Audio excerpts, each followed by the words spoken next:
ሁለተኛ ያነሳችሁት ሰላም ነው። ስለ ሰላም ያላችሁ ኮንሰርን ያነሳቻቸው ኢሹዎች ምንም ልዩነት የለኝም።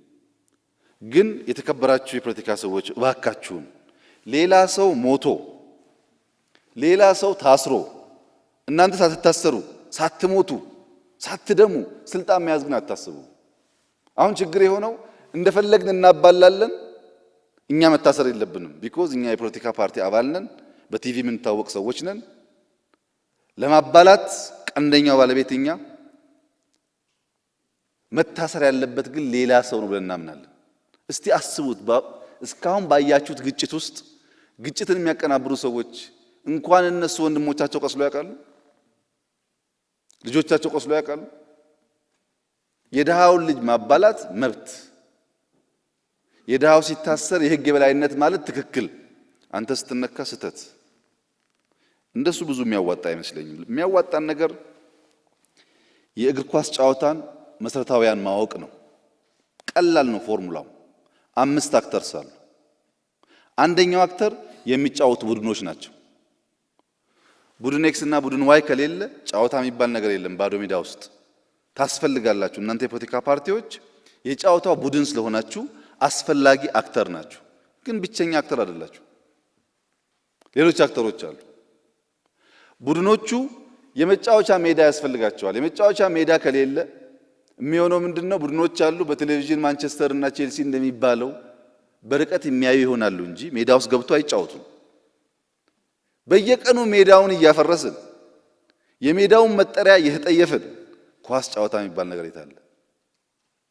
ሀገር እያፈረስን የሀገር መጠሪያ ዲና እያደረግን መጫወት አያስፈልግም። ፖለቲካል አኒማል ከሆን መጀመሪያ ሀገር መኖር አለበት፣ መጫወቻ ሜዳ መኖር አለበት የሚለውን ነገር ሁሉም ሰው የሚያምንበት ካልሆነ በስተቀር ሊሆን አይችልም። ሶስተኛው የጨዋታ ህግጋት ናቸው።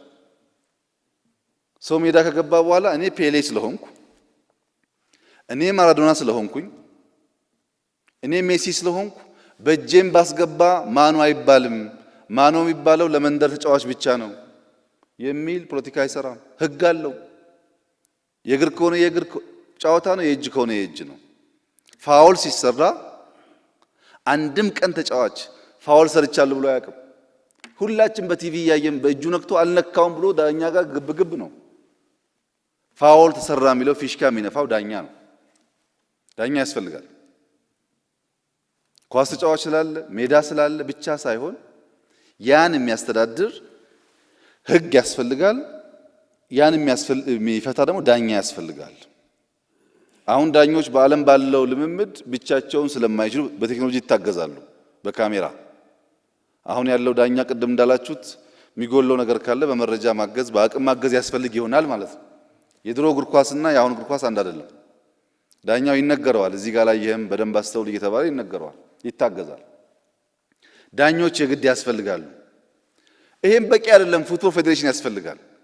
በሚቀጥለው እሁድ ጊዮርጊስ እና ቡና እንደሚጫወቱ ፌዴሬሽን ካልወሰነ፣ ክለቦች ተነስተው እኛ ብቻ እንጫወታለን ካሉ አይሰራም። ለዚህ ነው የምርጫ ቦርድ የሚያስፈልገው፣ ተቋም የሚያስፈልገው።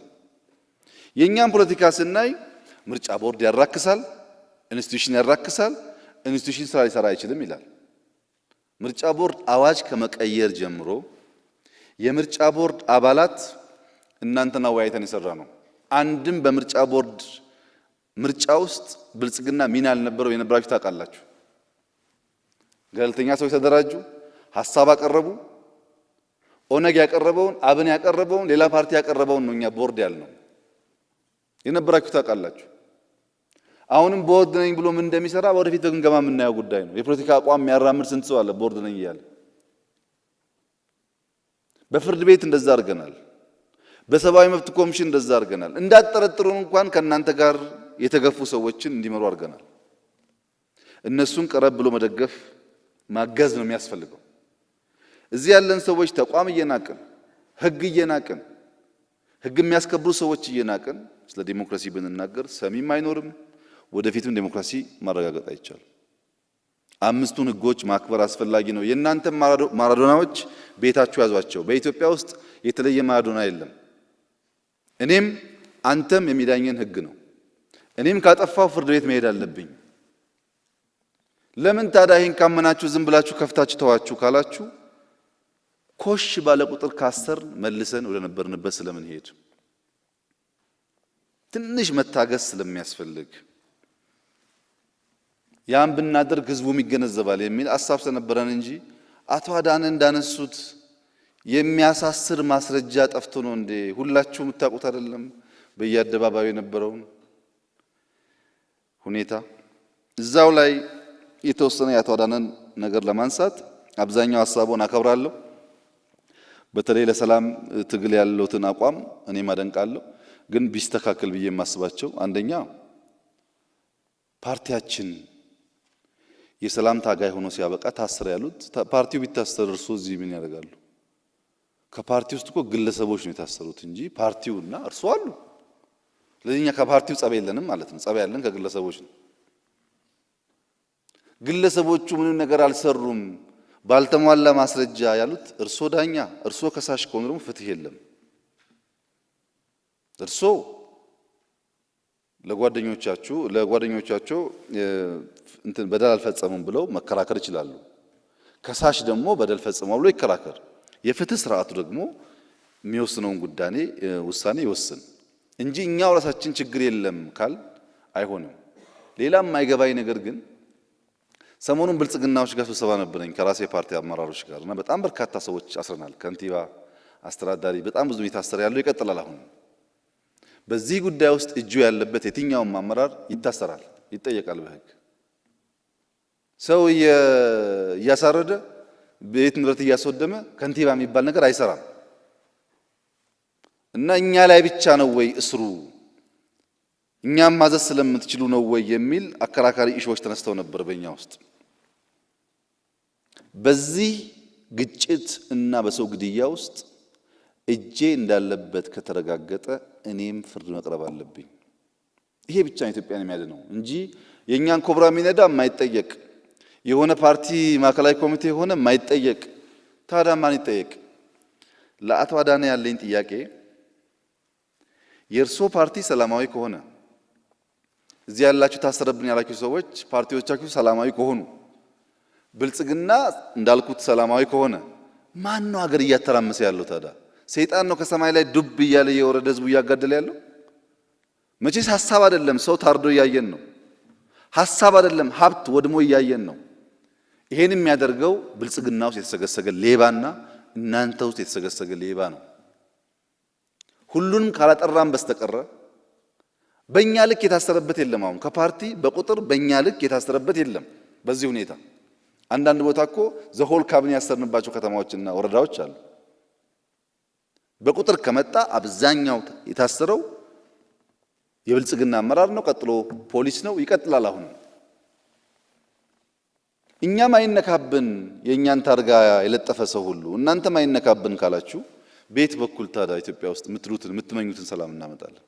ወንጀለኛ አይኑር የሚል መግባባት መፍጠር ነው የሚሻለው። ይሄ እንደተጠበቀ ሆኖ የሐሳብ ነጻነት እርሶንም ቢሆን አይችሉም ማለት መብት ይኖረናል እንዴ? በጣም ብላችኋል እኮ ከዛም በላይ ብላችሁ የለ እንዴ? ከዛም በላይ እኮ በጣም ብዙ ብላችኋል። መች ተናግሬ ያውቃለሁ? የሚሳደቡ አለ እኮ ልክ አብሮ የቆሎ ጓደኛ ይመስል ሲሳደብ የሚውል እኮ አለ። ተናግሬ አላውቅም። እንዳሉት ነው፣ መፈቀድ አለበት እሱ። ምንም እንኳን ኢትዮጵያዊ ጨዋነት ያለበት ውይይት አስፈላጊ ቢሆንም በዚያ ብለን ያሰርነውም ማሰር ያለብንም ሰው የለም። ሁለተኛ ያነሱት ቁም ነገር እስር ቤቱ ከጤና ጋር ምቾት ጋር ያነሱት ጉዳይ ይሄም ስትሪክትሊ መታየት ያለበት ነው። እኔ እስካሁን ያለበት ነገር አላውቅም፣ ፎሎ አደርጋለሁ። ማንም ሰው በእስር ምክንያት እንዲጎዳ አንፈልግም። በፍጥነትም ፍርድ ቤት ቀርቦ አንዳንዱ በዋስ መታየት ያለበት ካለም ቢታይ ችግር የለም። እዚህ ጋር ግን ጥንቃቄ የሚያስፈልገው ነገር በዚሁም ለህዝቡ መልእክት እንዲሆን እኔ ጋር ሽማግሌ አደራጅቶ በመላክ እኔ ጋር ሰዎች አደራጅቶ በመላክ ጉዳዩን ለመፍታት የምታስቡ ሰዎች ቅንነታችሁን አደንቃለሁኝ። ግን አንድ ያልገባችሁ ሚስጥር አለ። እኔ የእናንተ ፓርቲ አባላት አጥፍተሃል ይቅርታ ጠይቅ ብትሉኝ ዝግጁ ነኝ። ናና ማረሚያ ቤት እያቸው ብትሉኝ ዝግጁ ነኝ። የነሱን እስር በአንድ ቀን መጨመርም በአንድ ቀን መቀነስም ግን አልችልም። በሽምግልና እኔ ሲፈልግ የሚፈታ ሲፈልግ የሚታሰር ከሆነ ምን ያደርጋል ዴሞክራሲ? ካጠፋ የህግ ስርዓቱ ብቻ ነፃ ያደርገዋል ወይም ፍርደኛ ያደርገዋል እንጂ እኔ ጋር ሽማግሌ በመላክ የሚፈታ አድርጋችሁ የምታስቡ ኃይሎችም በዚሁ ብታስቡበት አልችልም። እኔ ምህረትና ይቅርታ እንደ መንግስት የሚያሰጥ ጉዳይ የፍርድ ፕሮሰስ ካለቀ በኋላ በዚያ የሚታይ ከሆነ መንግስትን ምህረት አድርግ ይቅርታ አድርግ ሊባል ይችላል። በወንጀል ጉዳይ ላይ ያለን ሰው ግን እኔ ስፈልግ ይቅር እምል ስፈልግ የማስር ከሆነ አደገኛ ነገር ነው። ይህም ባይታሰብ ጥሩ ነው። በግል ከማንም ጸብ የለኝም። በግል ወቀሳ ካለም ይቅርታ ለመጠየቅ ዝግጁ ነኝ። የፍርድ ስርዓት ኮምፕሮማይዝ ማድረግ ግን አልችልም። ይሄ እንደተጠበቀ ሆኖ በኋላም ከራሴ ሰዎች ጋር እነጋገራለሁ። የማንኛውም ፖለቲካ አመራር ተጠርጣሪ ሰው ጉዳዩን በዋስ ውጭ ሆኖ መከታተል የሚያስችል ነገር ካለ የፍትህ ስርዓቱ ደግሞ ህጉን ተከትሎ ማድረግ አለበት። መጫን አያስፈልግም። ወንጀሉን በትክክል በማስረጃ ማየት፣ በዋስ የሚታይ ከሆነ በዋስ ማየት፣ በፍጥነት ፍርድ መስጠት የሚቻል ከሆነ መስጠት። በዚህ ጉዳይ የፍትህ ስርዓቱ ሚናውን መጫወት አለበት። እኛም ድጋፍ እናደርጋለን። ካላግባብ ሰው 2 ወር 3 ወር እንዲታሰር አንፈልግም። ፍላጎት እሱ አይደለም። ግን ያለን ሲስተም ይሄው ነው። ይሄን ሲስተም ይዘን ምናልማቸውን ምርጥ ህልሞች እውን ማድረግ እንቸገራለን። ተቋም ስላልገነባን በሰዎቹ አያያዝ በእስር ቤት ጉዳይ ጥራትና ከደህንነት ጋር የሚያያዝ መሰል ጉዳዮችን በፍጥነት እንፈታለን። ግን አንድ ፋሽን አለ። ቁርስ ምሳ ራታቸውን ስልቅጥ አድርገው እየበሉ ፍርድ ቤት ሲወጡ ምግብ አልበላውም አይነት ጨዋታ፣ ይሄ ፋሽኑ አልፏል። ይሄ እንደዚህ አይነት አመጽ ማስነሳያ መንገድ ፋሽኑ አልፏል። አዳዲስ እንኳን ታክቲክ መፍጠር ያስፈልጋል። የነበረውን ታክቲክ መድገም ብዙ አስፈላጊ ስላልሆነ እሱ አይሰራም።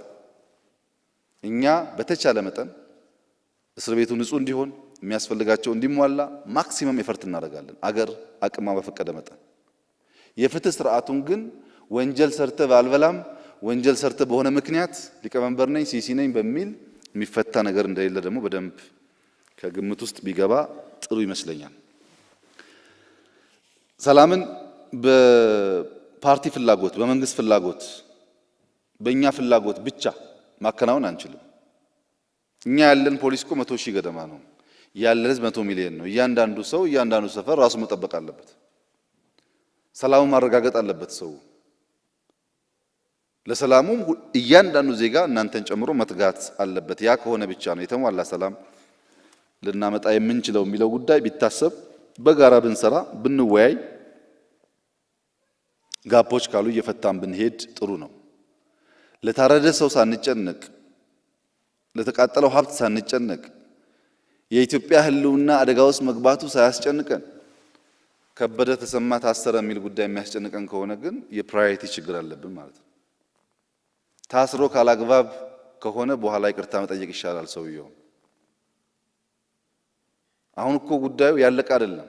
አጫሉ ከተገደለ በኋላ እኮ ሊስቶች አሉ፣ ይቀጥላሉ የሚባሉ ሊስቶች ነበሩ። ከዚህም ከዚያ የሚገደል ሰው ብዙ ነው። ያ የሚገደለውን ሰው ጠብቀን ህይወቱን ማዳን ካልቻል በአጫሉም እያለቀስን በሌላውም እያለቀስን መቀጠል የለብንም። በእንደዚህ አይነት ጊዜ ሚስቴክ ሊፈጠር ይችላል። በፍጥነት እየፈታን መሄድ እንሞክራለን። አቶ አዳንም ከዚህ አንጻር ቢመለከቱት ጥሩ ነው። ሽግግር መንግስት ሀሳብ ማቅረባችሁ ብዙም የሚቆረቁር ነገር አይደለም። ትችት ማቅረባችሁ የሚቆረቁር ነገር አይደለም። የመሰላችሁን በሰላማዊ መንገድ ማቅረብ መብታችሁ ነው። ሀሳብ እስከሆነ ድረስ የግለሰቦች ኦፒኒየን ሳይሆን በማስረጃ በሁኔታ የተተነተነ ሀሳብ እስከሆነ ድረስ ምንም ችግር የለም። በዛም ደግሞ ሰው መጠየቅ አንፈልግም። ጥፋት ካለም አብረን እያረምን ብንሄድ ነው የሚሻለው እንጂ እስሩን ብቻ ካጎላ ነው እናንተ መኖር እኮ አትችሉም። መስሏችሁ ነው እንጂ ከብልጽግና ሊስት ከሆነው ሰው እኩል ከእናንተም እኮ ሰው ሊስት ሆኗል የሚገደል። ይሄ ሰላም ለሁላችን ነው፣ ለአንድ ወገን አይደለም። እና ሰላሙን በጋራ ማስጠበቅን ብናስብ ነው የሚሻለው። አቶ አዳነ ላነሱት በፍጥነት ግን መፍትሄ እያገኘ ይሄዳል ብዬ ተስፋ አደርጋለሁ። ሌላው ከእስረኛ ጋር ያለው ቅድም ባነሳሁት መንገድ የሚታይ ሆኖ የፖለቲካ ፓርቲዎች ብታዩት ብዬ የማስበው ዴሞክራሲን ከህግ የበላይነት ውጪ ከመደማመጥ ውጪ ከመከባበር ውጪ ልናመጣው አንችልም። ያ ሁሉም በአቅሙ የሚከተለው አለ፣ ጉልበት አለ፣ መሳሪያ አለ። መደማመጥ ከሌለ ይበልጥ እንዳንጎዳዳ በመደማመጥ ብናመጣው፣ ሰላምና የህዝብ ሉዓላዊነት ለድርድር ባናቀርብ፣ ማንም ይሁን ማን ሰላም ካደፈረሰ ይጠየቅ ብንል፣ የሴራ ፖለቲካ ብንተው። አብዛኛው የኢትዮጵያ ፖለቲከኛ የመንገድ ላይ አራዳ ነው። የሚያሸንፍበትን ሳይሆን የሚያታልልበትን መንገድ ነው ሲያስብ የሚውለው። ቀኑን ሙሉ ጥላቻን፣ መገፋፋትን እያሰበ ሲውል ሀገር የሚገነባ ሐሳብ የፈጠረ ይመስለዋል።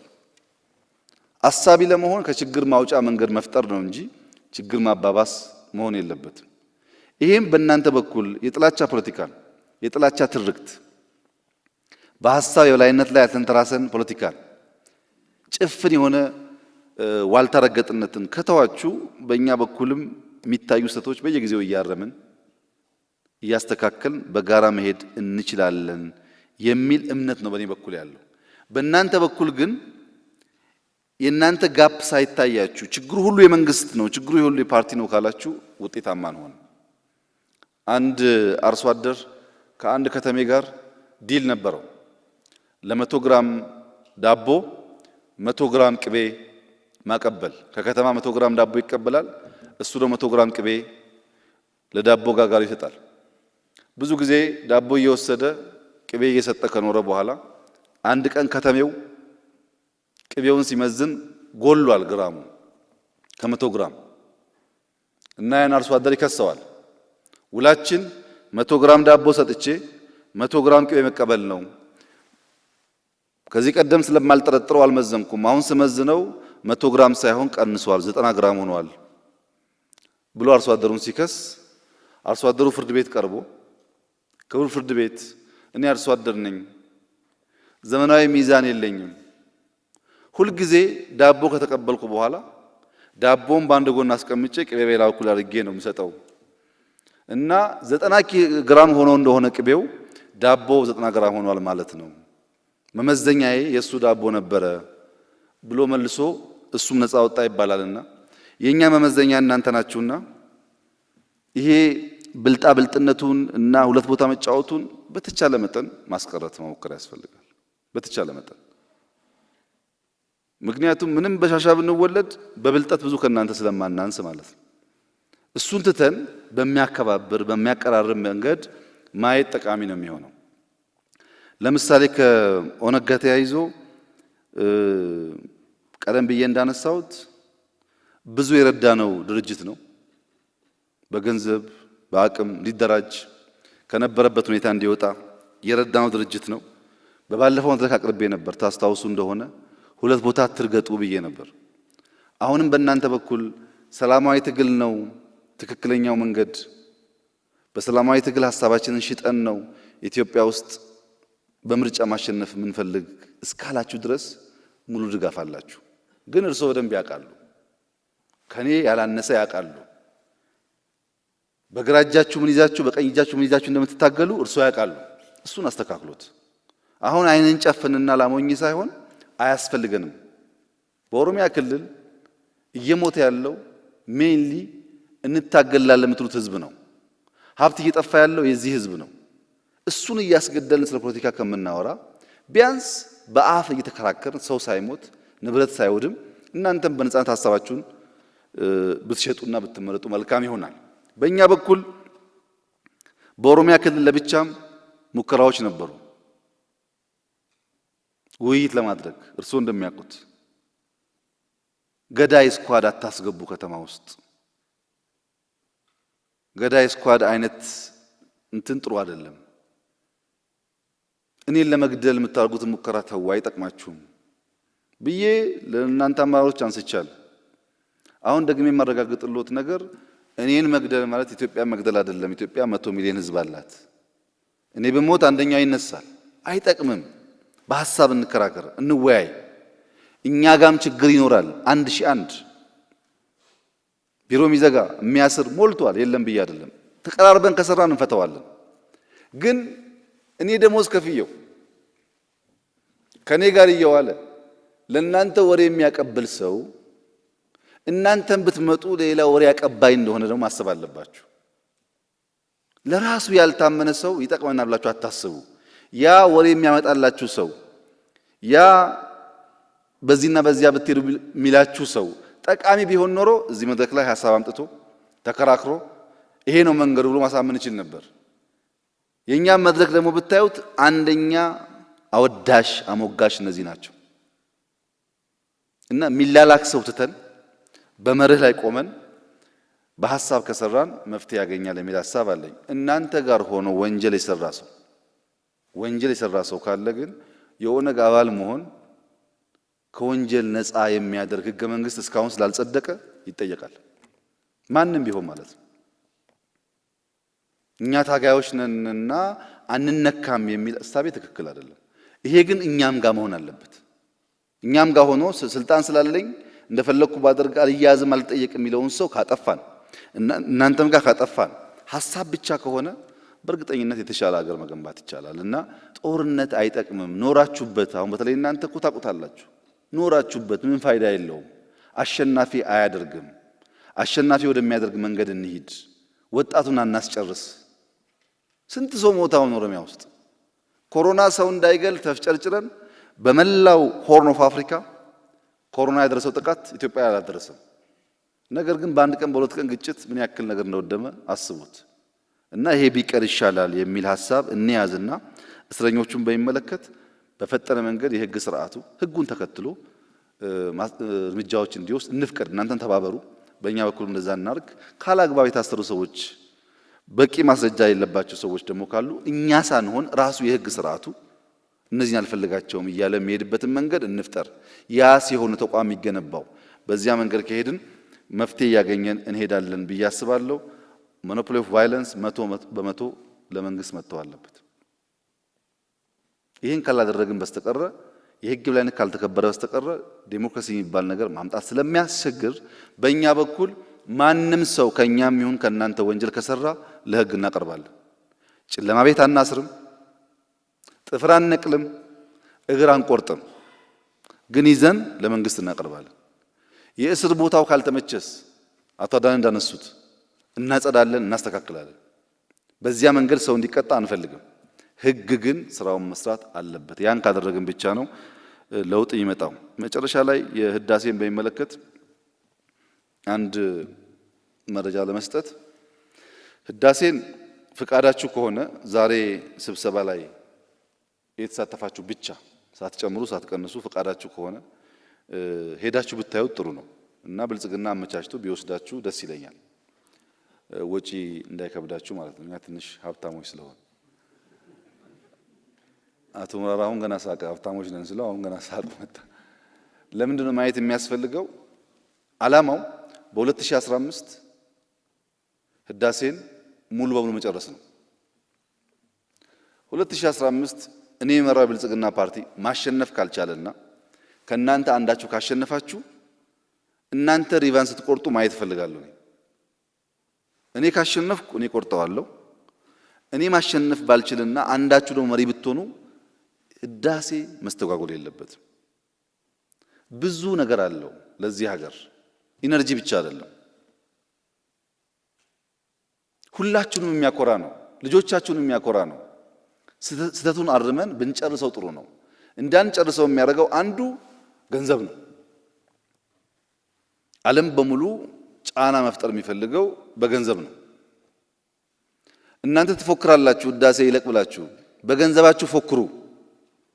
ገንዘብ እያዋጣችሁ ካልፎከራችሁ በስተቀረ እንዲሁ በሚዲያ ብቻ ብንናገር ህዳሴን ማሳካት አንችልም። አንደኛው። ሁለተኛው ድርድር በሚመለከት ብዙ ነገር ነው የምሰማው በትችት። ጨርሶን ገምግመው እንጨርስና ስራውን ዲፕሎማሲው እንዴት ነበረ እንዴት ተካሄደ ብለን እንገምግመው። ችግር የለውም፣ እኛም እንማርበታለን፣ እናንተም ትምህርት ትወስዳላችሁ። በእኔ እምነት ግን እጅግ ብልህነት የተሞላበት ጥበብ የተሞላበት ስራ የሰራነው ህዳሴ ላይ ነው።